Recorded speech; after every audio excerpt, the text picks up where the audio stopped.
Assalamualaikum warahmatullahi wabarakatuh. Perkenalkan, nama saya Melia Putri Sabita dari kelas Farmasi 2B dengan NIM 240-147 akan menjelaskan tentang titrasi kompleksometri dan titrasi bromometri untuk memenuhi tugas UAS kimia kuantitatif.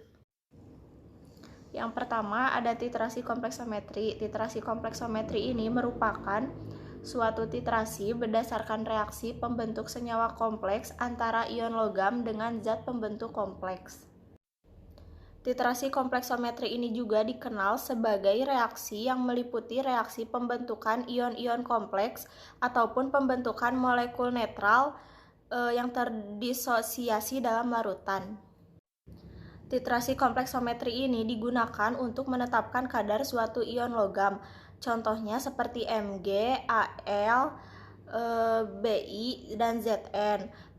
Titran yang sering digunakan pada titrasi kompleksometri ini yaitu EDTA atau etil diamin tetraasetat. Yang selanjutnya ada prinsip. Prinsip dari titrasi kompleksometri ini adalah larutan yang mengandung ion atau Ca2+ yang akan membentuk kompleks dengan EDTA atau etilen diamin tetraasetat sehingga membentuk kadar yang dapat diketahui. Titik akhir titrasi ini ditunjukkan dengan adanya indikator logam dan ditandai dengan perubahan warna logam dan ditandai dengan perubahan warna merah muda menjadi warna biru. Pentiter yang digunakan pada titrasi kompleksometri ini yaitu menggunakan ion logam, sedangkan analit yang digunakan yaitu EDTA atau etilen diamin tetraasetat. Yang selanjutnya yaitu indikator dari titrasi kompleksometri ini. Yang pertama bisa menggunakan hitam eriokrom atau EBT, yaitu titrasi dari Ca dan Mg. Indikator ini peka terhadap perubahan kadar logam dan pH larutan. Umumnya titrasi dengan indikator ini dilakukan pada pH 10. Yang kedua ada jingga silenol. Indikator ini berwarna kuning sitrun dalam suasana asam dan merah dalam suasana alkali. Kompleks logam jingga silenon berwarna merah karena itu digunakan pada titrasi dalam suasana asam. Yang ketiga biru hidroksil naftol. Indikator ini memberikan warna merah sampai lembayung pada suasana pH 12 sampai 13 dan menjadi biru jernih jika terjadi kelebihan edetat. Yang keempat ada muroksid. Indikator ini merupakan yang sering digunakan untuk titrasi Ca2+ pada pH 12. Yang selanjutnya ada penggunaan titrasi kompleksometri pada bidang farmasi. Titrasi kompleksometri ini banyak digunakan dalam penetapan kadar suatu senyawa obat yang mengandung ion logam.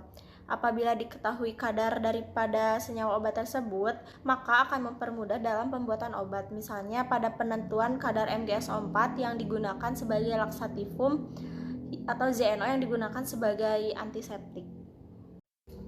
Yang selanjutnya yaitu titrasi bromometri. Titrasi bromometri ini disebut juga titrasi tidak langsung atau reduksimetri karena sampel tidak dapat bereaksi langsung dengan BrO3- atau bromat dan digantikan dengan natrium tiosulfat atau Na2S2O3. Prinsip dari titrasi bromometri ini yaitu zat uji direaksikan dengan bromat berlebih dalam suasana asam. Kelebihan dari bromat ini direaksikan dengan Ki berlebih, lalu iodium yang terbentuk dititrasi dengan larutan natrium tiosulfat menggunakan indikator kanji hingga warna biru tepat menjadi hilang. Yang selanjutnya ada indikator dari titrasi bromometri. Indikator di sini yang digunakan yaitu amilum dan kloroform. Reaksi dari indikator amilum yaitu iodium ditambah amilum menghasilkan iod amilum. Iod amilum ditambah Na2S2O3 menghasilkan 2NaI ditambah Na2S2O6 ditambah amilum. Yang asalnya berwarna biru menjadi tidak berwarna. Yang selanjutnya menggunakan indikator kloroform direaksikan menjadi iodium ditambah kloroform menghasilkan iod dalam kloroform yang menghasilkan warna violet. Lalu iod dalam kloroform ditambah Na2S2O3 menghasilkan 2NaL ditambah Na2S2O6 ditambah kloroform yang asalnya berwarna violet menjadi tidak berwarna. Pentiter yang digunakan pada titrasi bromometri ini yaitu larutan brom atau BrO3- dan natrium tiosulfat atau Na2S2O3. Analit yang digunakan isoniazid, Na-salisilat, dan asetanilid. Ketiga tersebut adalah zat-zat yang bersifat oksidator. Yang selanjutnya ada penentuan kadar fenilverin HCl dengan menggunakan metode bromometri. Berdasarkan reaksi oksidasi reduksi dengan mereaksikan sampel yang bersifat reduktor BR2 sebagai oksidator dan kelebihan BR2I akan direaksikan dengan KI yang menghasilkan I2, di mana I2 ini akan dititrasi dengan Na2S2O3 yang menggunakan indikator kanji. Titik akhir titrasinya ditandai dengan terjadinya perubahan warna dari berwarna biru menjadi tidak berwarna. Yang terakhir ada perbedaan kompleksometri dan bromometri. Perbedaan dari kedua tersebut, kompleksometri ini menggunakan indikator EBT, jingga silenol, biru hidrosinaftol, dan mureksid, sedangkan bromometri menggunakan indikator amilum dan kloroform. Terus kompleksometri ini di titik akhirnya ditandai dengan perubahan warna dari merah muda menjadi biru, sedangkan pada titrasi bromometri titik akhirnya ditandai dengan tidak berwarna atau hilangnya warna yang tadi di awal. Jenis titrasi dari kompleksometri ini jenis titrasinya langsung, sedangkan bromometri jenis titrasinya tidak langsung.